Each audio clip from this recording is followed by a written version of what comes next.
Welcome back to Vintage African Hairstyles, your number one go-to on how to for your classic African hairstyles. I'm your favorite virtual hairdresser, and today I'm going to be teaching you how to make one of the Fulani hairstyles. And that's why I call it Fulani Hairstyle 1, because there are so many variations of this hairstyle. And I'm also going to be gisting you about my prison experience. Can I call it prison? My jail experience, how I was falsely arrested and kept in jail. But first, let us just admire this beautiful hairstyle. I did it on full natural hair, and the hair was a beauty to weave. It was so stressless. It's like just going in three different directions, and it's really pretty because it frames the face nicely. And yeah, that's basically all I have about the hairstyle. I know it's from the Fulani people. It's just Fulani people. I just doing it all the time. But it's a great hairstyle. You can put beads on it. You can, zazz it up how you want. But yeah, let's start. So you want to take your first part that's in the back. You don't want to take it too low, and you don't want to take it too high. You want it to be nice and even. You part it like you're doing a two-step.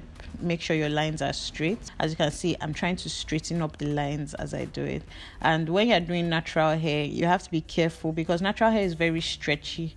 So after you take your first line, you want to kind of like stretch out the hair and even out the lines. So I'm all about pattern hair making.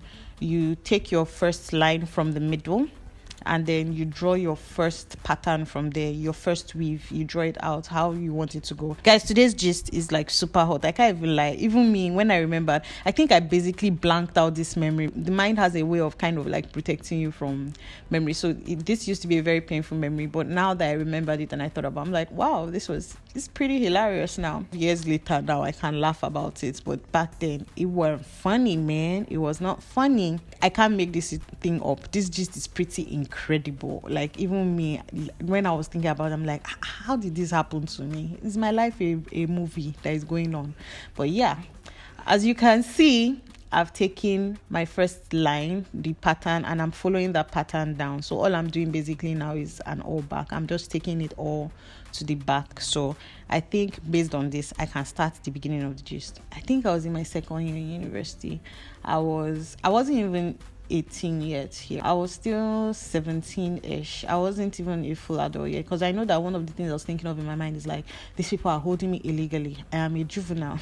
Too much law shows have finished me. In my mind, I'm like, these people are holding me illegally. They're not even meant to take me to jail because I'm a minor. I'm a juvenile. I'm not even 18 yet, and they're doing this to me. Oh my goodness, they're gonna see me. They're gonna see somebody. I've watched so much American law shows, so that was basically the vibe I was bringing. I was bringing American law show inside Nigerian law system. I learned my lesson. So this what happened. I came home for the weekend from school. Like, let me come and collect small AC, because in my hostel I don't have AC. It's just fan I had. I said, let me come and collect small AC. Let it cool my brain small before I go back to the jungle that is the university that I'm in. Let me just come and receive some sanity, watch some people on TV, laugh small, ha ha ha. Then the internet was not a distinct thing like that. The internet was not, then we're still just learning about Facebook and all those things. So it wasn't really this thing. If you wanted to watch a series, if you wanted to watch TV, you literally had to have a TV, or you had to buy a CD. It was a whole thing. I know millennials will not really understand that phase of life, that you can't just have it just tap on it. Yeah, we couldn't just tap on it. You had to, there was a process. So I went home for the weekend. I was chilling. Shebi, weekend starts from Friday, ends on Sunday. You have school on Monday. Go back to school now. Before I go into what happened, as you can see, I finished one half and I'm going to the other half. And the lines are straight. They are even because I'm following my pattern. Back to my story. That's how that Sunday I was feeling some kind of way. I was thinking of, I'll now start entering bus. Ikene Remo is so far. My body was feeling all kinds of ways. So that's how I did not go back to school that Sunday. I said, let me just wait till the next day. Monday too came. I shall give myself excuse. I said, you know what? Tuesday is a great day to travel. How about I just chill till Tuesday and just wake up first thing in the morning, because this was already evening time. I'm like, I don't want to be doing all those night journeys. That's how they used to kidnap people and find them again. That is not good to be traveling in the evening. Then let me just travel first thing in the morning. So that's how I shall convinced myself. I stayed another night. That's how I was just in my room chilling. AC was blowing me. I was already going. Next thing I just heard boo boo boo, break. I'm just like what's going on in the house? Hey, you, stop there. Hey, you, where you go? I'm like, what's going on in my house? Next thing, I just saw one girl. I can't mention her name. Let's just assume that her name is Ruth. I just saw Ruth go inside my room. I'm like, what's going on here? She's like, take her too. I was like, I'm so confused. Take who too? I came out over. Next thing, I just saw some men. Some of them had guns. They just say, come on, follow me. I just stood up from my bed. I'm like, what's going on, you people? But we have finished the back of the hair and it looks great. Look at everything. I'm on my last weave. Yeah, this is what you should have at the end after weaving the back. This is what it should look like. This is what you should have. Based on this, before I continue my gist, I would like to just beg you people to please help me and subscribe. I'm all about looking at my analytics. I am very, very diligent. And from my analytics, people are watching this thing. Out of everybody that is watching this thing, like something percent of you have not subscribed. My loyal people are the 30-something%. Why have you not subscribed? Obviously, because you are watching it, you are enjoying it, but you refuse to subscribe. Please subscribe now. It's not affecting you, but it's affecting me. Help me and grow. Thanks very much. Oh yeah, please help me and subscribe. Thank you. Now back to our hair. Before the gist, you divide the hair into 2 equal halves. I'm always running away from this middle pattern thing, but today this thing has caught me. As in, there's no way I can't say, let me stylishly make it S or Q or C. This one, I have to divide the hair into 2 equal halves, and so as you can see, I'm taking my time to do that and divide it nicely, because this hairstyle, if you don't get it from the middle, you have just done something. You know how I feel about wogo pattern, that will just be giving the person shape of head and other this thing. But yeah, I want to believe that I tried my best. After taking the pattern from the back, I went to take it from the front, and I've greased the pattern so it will be shining well, and so I'll know what I'm doing. So now that I'm done with the part, I've picked my first half and I'm dividing it to do the pattern that it will follow, so that the lines won't slant. That's why I'm taking it from the middle. I'm taking my first pattern draft. When I'm not a fashion designer, I'm talking about pattern drafting on here. Wesha, to each his own. I'm going to borrow it from the fashion designers. I'm taking my first pattern draft from the middle so that every other thing can follow it. We're all about beautiful lines. Lines are the beauty of the hair. It will make the line straight. It will make your weave straight and even, and it will help you to gauge the matter. So back to my gist now. They just say, come on, follow me. I just stood up from my bed. I'm like, what's going on? Are you as confused as I am? Let me tell you what happened. This young lady named Ruth, a bloody teenager like me, maybe she was like 19 or something or 20. She now went and told the police that her boyfriend and his friends raped her, and so they should come and arrest them. Let me even tell you the cruise of it. Nobody raped her. That was the first cruise of the matter. Nobody raped her. What happened is that this girl apparently has squishy. Let me tell you the meaning of squishy. This girl has mental problem. This girl is not all right in the upstairs, and she used to speak in the nonsense a lot. So she was in the America. That's America. She used to live there. Apparently, maybe they brought her up there. She's from Nigeria. Maybe after she was like maybe 10 or 8, they carried her there. Then over there in the America, she was strongly misbehaving and just doing things. And so her parents sent her back to Nigeria that maybe she will calm down now, Abi, and have sense in Nigeria, since Nigeria is a great training ground to give people sense. That's why my sister came back. Now went to go and get boyfriend, and the boyfriend happened to be my brother's very good friend. So The boyfriend and my brother are like really, really tight. So a lot of times they used to like come and hang out in the house. Then my house used to be like boys hostel. As in my house was proper boys hostel. There can be like 15 guys in my house at once. And there's always that one house in every estate that is just like happening. So my house used to be that house. And so boys were there all the time and everything. So she used to come and hang out there with her boyfriend. They would shall come together, hang out. You know how it is now when you're in a relationship, your boyfriend will shall introduce you to everybody, whatever. So that's how it was. So apparently she and her boyfriend had a fight. And maybe in the fight, maybe it was one of those let's first break up. I don't even know whether they broke up. Me, I didn't even ask for the gist. Mine is just what was going on here. So she and her boyfriend had a fight, and then to get back at her boyfriend, she now went to go and meet the police and told them that her boyfriend and his friends raped her and that they should come and arrest her. And keep in mind, this girl had American accent. And my people, when Nigerian police hear American accent, what they see is dollar billions. So they were just thinking that, today is the day we hammer in dollars. Let's go, my sister. Who are these people?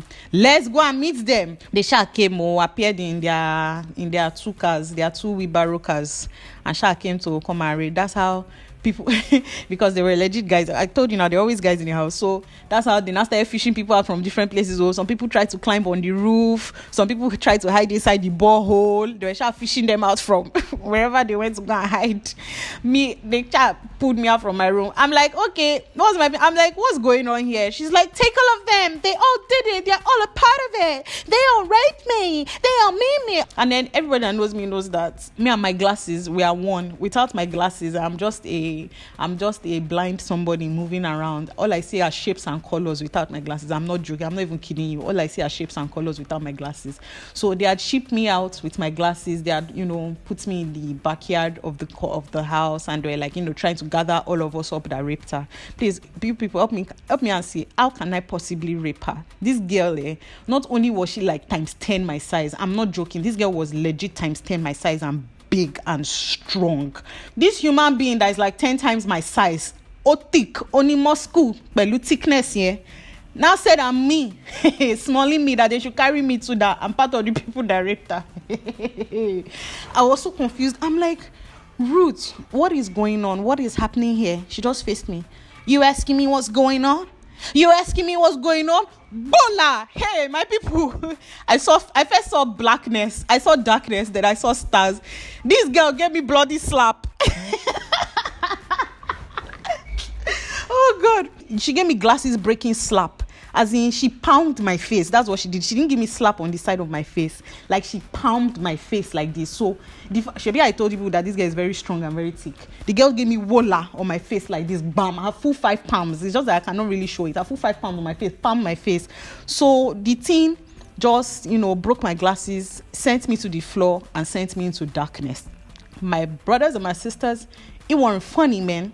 Keep in mind now that I'm in darkness and I'm blind, and the police, they are arresting me. They took us to cell. That's how I found myself inside cell. People, they kept me there. Mosquito wanted to finish my life. I started singing every Christian song I know. That's when I started saying, God, please, who sent me message? Why didn't I just go back to school to alone? Why? If I had gone to school, it's just I'll be hearing about this thing. That's how I was singing songs. I was trying to keep the faith that, God cannot leave me. This is now my destiny. My destiny is great now. I know my destiny is great. This is not what my destiny is meant to be. It's not meant to end here. The destiny cannot end here. I wept. I cried. They brought me out. They said I should write statements. I wrote the statements. That's how they left us there overnight, though. Even the person, like the head, I don't know, I don't know the rankings of all these. Like, one of the top people came. He said, what are you doing here? Because it just told me, he's like, what are you doing here? I said, I don't understand that. Somebody came to my house and they carried me and they said that I said that I was part of the people that raped her. The guy was legit confused, but you know how these systems are. He cannot this thing. He said, okay, don't worry. That's how, you have gone to the other side, though. So in this other side, you like you have seen, I did the pattern, and then what you did on the first side, just repeat on the other side. So I was there overnight. They carried me, my brother. She literally took the police to each of the guys' friends' houses that they've hung out at, and then went to fish everybody out. That this thing. On top of what, they had the fights. The next morning, she now came. She said that they must send everybody to jail. I don't even know what, me, I was just hearing her noise from inside the cell. She was outside there saying things, doing things. You people, when these girls' demons activated, It took almost like 5 to 6 policemen to hold her down. I'm not joking. She displayed for them, almost broke that their wooden this thing that they said is barrier between them and this thing. Almost broke their wooden counter. Went outside, displayed for them, flung their flingables through. It remains smart to throw somebody inside gonna say she displayed for them. They literally had to lock her up. That was this thing. And even when they locked her up, she was still from there. She was saying, I'm gonna call the American police. I'm gonna She was still there talking to them. All of them. They now start murmuring and whispering. Be like, say we don't carry creso. Be like, say we don't have this one are bad. This one they start whispering their own whispering. They sure knew that they had all entered one chance. But there's no going back. This case has been activated. And without any investigations, it must be closed. This cell that they now threw her in was like right next to the cell where she kept every other person that she had arrested. So imagine the satisfaction and this thing. What for a boy? As in, they nearly finished her life with insults. There's nothing they didn't tell her, because when her demons now took a break, I think they took a nap. She now wanted to start saying, guys, I'm sorry, it's not this. They say, my friend, shut up. See what you did. You did it, this one. I know boys, as in they have zero chill. Like, she tried to call me that she wants to apologize, like that kind of vibe. She was like, please come. Oh, I'm sorry. They say, shut up. Don't call her name. Don't call her name. You evil witch. You something. They shall have finished her, this thing. Basically, they shall have bailed everybody out. It was not remaining her matter. So she was the one now left in the cell by the end of the day. Keep in mind now, you people, I'm still very blind because my glasses are gone. And so I went to one of my family friends' house to recuperate from my prison experience. That's how I got there. And then this my family friend, and their house is like right next to Ruth's boyfriend's house. So after everybody had been released now, and then we had sorted out our bail, and we were recuperating from our prison experience, that's how Sister Ruth now came to come and look for her boyfriend to beg for forgiveness. Hey, you people. I said this drama had not yet ended. What? From the gate, she now started begging. Ruth's boyfriend's mother said, you witch, will you get away? Will you get out? You did this, you did that. The boyfriend, from the people, is from the balcony that we were engaging this girl. Oh. We did not go near her. That's how Ruth was now saying, I'm so sorry. It was the devil. I didn't really know what I was doing. It's just that I love you so much. The boy said, do you know what you've done? You falsely accused this. That's how they now saw that I was doing amebo from the balcony with my blind self. Like, look at what you did to, I will not say my name. Look at what you did to blah, blah, blah. Look at her. You broke her glasses. She can't see right now, blah, blah, blah. She's like, she now came to our own end of the house to ask for forgiveness. She said, I'm so sorry for what I did to you. I'm sorry for hitting you and for the need. I say, it's okay, thank you, you're forgiven. Just face your boyfriend, please. Don't face me before your demons will activate again and you come and attack me. Next thing I know that you have flying powers. You just fly, come and complete this. Maybe this one you took out my eye, gouge out my eyes and said the way I was looking at you, you didn't like it when you were begging for forgiveness. I shall say, okay, it's okay, thank you. Me, I just went inside. I said I can be listening to the rest from inside the house through the window. I don't need to see. It's not like I can even see clearly myself. Anybody that will come here and sing Akon's I'm locked up, they won't let you guys. That song legit entered my head though during my praise and worship. I think I even sang it at one point just for the cruise of it. Like, oh, I'm locked up, they won't let. I felt at that point I really felt Akon's pain. I really understood what Akon was talking about. Oh my goodness. And we are done with the hair and I'm still gisting. So thank you guys for watching. As you can see, the hair is beautiful, the lines are neat, it's shiny, it's great. Thank you so much for listening to my gist. So please subscribe, share this with whoever you think needs it. Not whoever you think needs the gist, or whoever you think needs the hair tutorial. And of course, if you want to share the gist, what's my business? Share the gist, it's already out there. So subscribe, like, share, and thank you.